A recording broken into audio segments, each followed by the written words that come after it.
Hi, I'm Mick Raich. I'm the CEO of Vachette Pathology and Stark Medical Auditing, and I've got some interesting updates for you now. Interesting things going on. Let's play what if as this election comes up. That's the first thing first. Will the public health emergency be extended? Will surprise billing laws become an issue? And what happens if we stop elective surgeries again, right around the middle of October? My thought is we're going to have another interesting change around probably around the 15th or 20th of October. There'll be a national health emergency. There'll be something that comes up that causes things to change. If not, then it'll be directly after the election. Stay tuned. We do a lot of work with labs on the Vachette side, and one of the things we're seeing is some issues surrounding multiplex respiratory viral panels. What we see is during the national health emergency, there are certain rules that were put in place, and we're finding a couple of the MACs, Meridian and Palmetto specifically, have some unique carve-outs to those rules. Dustin Sunthamer, my VP, wrote a really good article on this. We had it sent out to the National Independent Lab Association, NILA. There's some interesting things out there. Look it up. It's on our website, and Alex will hook a link to it. Alex is the man behind the magic here, Alex Mitchell. He's both our value coordinator and our social media director, and I should call him out in this video for all his help over the last year putting things together. A couple other things.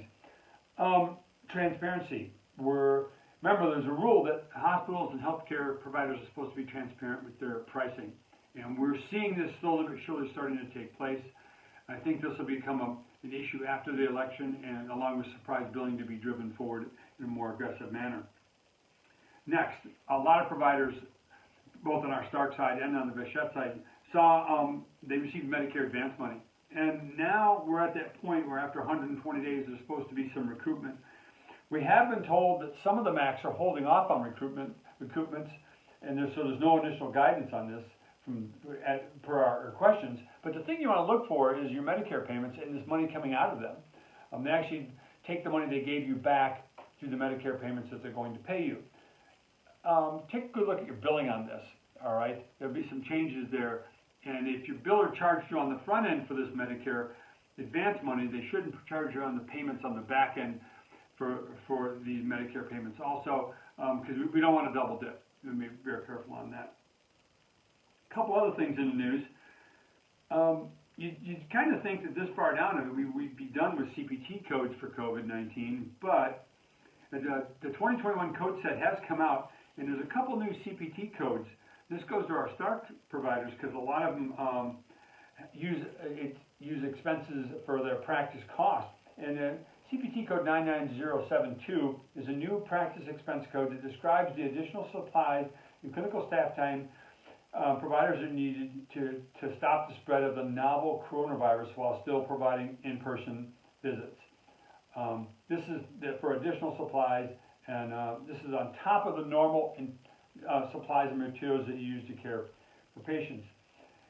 This is different from 99070, which is your typically reported for medical supplies and materials. And also the AMA has published CPT code 86413 for the reporting of quantitative measurements of COVID antibodies. We'll see this come through in a lot of our lab and pathology clients as they work on this and push that forward. The last thing I want to talk about is, we track some unique things at Vachette. We're very lucky. We don't do any billing, but we get to audit billing. I think we're currently auditing 26 different billers around the nation. By far the biggest lab and pathology billers, some of the biggest radiology billers, some of the biggest billing software systems out there. We work with them too. But when we look at all our billing over up to August 1st, I got a report from my team. We're seeing a 14% error rate. So think about that. That's 14% of the claims that have an error. Now tie this into the well-known national statistic that 16% of all medical claims are categorically denied across the board, and 8% of those are never appealed. So when you're looking at your collections, you're looking at your bank account next month, and you're saying, did we collect it? Or Or is there 14% that we didn't even do right to collect? Think about the liability risk and think about the cost you have tied into it and say, you know what, it doesn't cost that much to audit. It'd be a smart play. I think as we go forward and we see the train wreck of COVID continue on, we're going to see more and more issues this fall. And I think this 14% error rate is going to be 16 or 18% by the end of the year. Well, thanks for taking a minute and listening to me. I'm Mick Raich. I'm the CEO of both Vachette Pathology and Stark Medical Audits. And I appreciate your time today. Have a great day. Take care.